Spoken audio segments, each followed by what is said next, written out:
બહુજન મુવમેન્ટના એક એવા કાર્યકર કે જે ખરેખર એમની પોતાની જે શારીરિક પીડાઓ હતી અને અમે ઘણીવાર એમ થાય કે આજે અમદાવાદ કોઈ કાર્યક્રમમાં જવાનું છે અને ત્યાંથી કાર્યક્રમ પૂરો કરી અને રવિભાઈની ખબર પૂછવા માટે જઈશું, પણ જ્યારે એ કાર્યક્રમમાં જઈએ તો અમારી પહેલાં તો રવિભાઈ જ ત્યાં આ પરિસ્થિતિમાં આવીને બેઠા. ખરેખર એમની શારીરિક પરિસ્થિતિ એ દુઃખદાયક, એમને પીડાદાયક હોવા છતાં પણ એ હંમેશા કોઈ પણ કાર્યક્રમો હોય, ચાહે બુદ્ધિઝમના હોય, આંબેડકરી મુવમેન્ટના હોય કે બહુજન સમાજ પાર્ટીના હોય, એ તમામ કાર્યક્રમોની અંદર હંમેશા હાજર રહેતા. એક કાર્યક્રમની વાત કરું તો અમે જ્યારે 2024ની અંદર સુરેન્દ્રનગરમાં ત્યાગ મૂર્તિ માતા રમાબાઈ આંબેડકર પુસ્તકાલય જે એનું લોકાર્પણ હતું, તો અમદાવાદમાં પણ એમ કે જાહેર આમંત્રણ ઘણા બધા કર્મશીલોને બધાને આપેલું હોય અને ઘણા બધા લોકો આવ્યા, પણ એ પરિસ્થિતિમાં ત્યારે પણ એમને તો આ પીડા હતી, છતાં પણ અહીંથી સુરેન્દ્રનગર સુધી પણ તેમણે એમની પોતાની પીડાને સહન કરીને પણ એમણે આ બધા કાર્યક્રમોમાં હંમેશા હાજરી આપતા. અને આજે આ બધા જે મિત્રો, જે આ બહુજન આંદોલનના મિત્રો જ્યારે અહીં ઉપસ્થિત છે, એટલે એક વાત છે કે જે માત્ર પોતાના પરિવાર માટે જીવે છે, ત્યારે એના અંત સમયે પણ માત્ર પરિવાર જ હોય છે, અને જે ખરેખર સમાજ સાથે રહીને જીવે છે એના કોઈ પણ મુશ્કેલીમાં સમાજ આવીને ઊભો રહે છે. એ આજે આપણી વચ્ચે આ આદર્શ દાખલો છે. એટલે આજે રવિ માનામા સાહેબને શ્રદ્ધાંજલિ આપી મારી વાતને પૂરી કરું. જય ભીમ, જય ભારત, નમો બુદ્ધાય. મહાકાવણિક તથાગત ગૌતમ બુદ્ધના ચરણ કમલમાં વંદન. મહામાનવ બોધિસત્વ સિમ્બોલ ઓફ નોલેજ ડૉક્ટર બાબા સાહેબના ચરણ કમલમાં વંદન. ભંતેજી ઉપસ્થિત છે, એમના ચરણ કમલમાં વંદનની સાથે આજે રવિભાઈ મહાનામા કે જેઓ કાલકૃત થયા છે, દૈહિક સ્વરૂપે આ જગતમાં નથી, આપણી વચ્ચે નથી, તો એના શાંતિ વંદના કાર્યક્રમમાં ઉપસ્થિત તમામે તમામ પ્રબુદ્ધજનો, માતાઓ, બહેનો, હું ચંદ્રપાલ બૌદ્ધ કરુણામૂર્તિ બુદ્ધવિહાર આપને મૈત્રીપૂર્ણ હૃદયે જય ભીમ, નમો બુદ્ધાયની સાથે વંદન કરું છું. આમ તો જગતમાં આપણે જોઈએ છીએ કે મૃત્યુ એ 5 વર્ષે, 25 વર્ષે, 50 વર્ષે કે 100 વર્ષે આવે જ છે, પરંતુ મહાકાવણિક તથાગત ગૌતમ બુદ્ધ જે આપણને 4 આર્ય સત્યોની વાત કહે છે કે જગતમાં દુઃખ છે, એવો કોઈ પ્રાણી નથી, એવો કોઈ મનુષ્ય નથી, એ રાજા હોય તો ભલે, એ રંક હોય તો ભલે, એ બુદ્ધિમાન હોય તો ભલે, એ ડાયો હોય તો ભલે, કે કોઈ મારી જેવો પામર માનવી હોય તો ભલે, જગતમાં દુઃખ છે.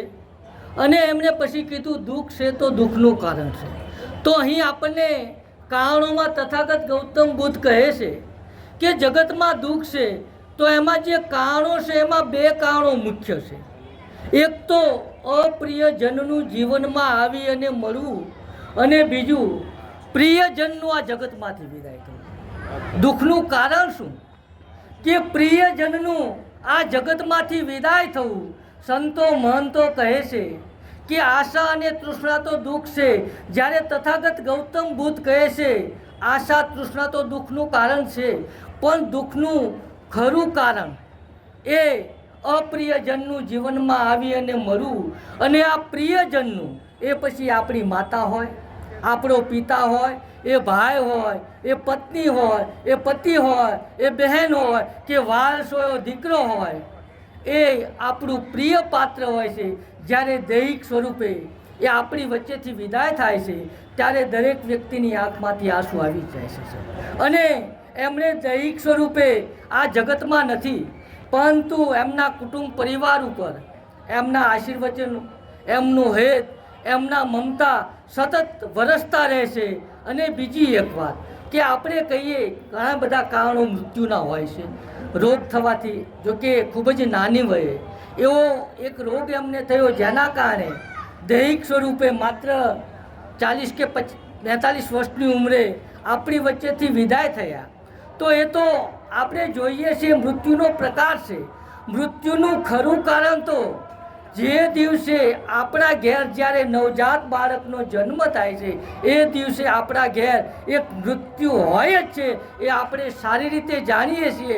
પરંતુ 5, 25, 50 વર્ષ એની સાથેનો આપણો જે સંબંધ છે, હેત છે, પ્રેમ છે, વહાલ છે, મમતા છે, એના સદકર્મો છે, જે દૈહિક સ્વરૂપે આ જગતમાંથી વિદાય થાય ત્યારે ચોક્કસ આપણા સૌની આંખો એ ભીનાઈ કરીને જાય છે. પરંતુ પ્રકૃત તમને એ કુટુંબ પરિવારને એ બળ પૂરું પાડી શકે એ માટે અને એમનું જે આગામી દિવ્ય ચેતના એ બુદ્ધગામી બને એ સાથે મારી વાતને વિરામ આપું છું. અને બુદ્ધે કહેલી એક વાત કહીને મારી વાતને વિરામ આપું છું. બુદ્ધે કહ્યું, ये धरती शक्तिशाली लोगों के नाम अधिक समय तक याद नहीं रखती.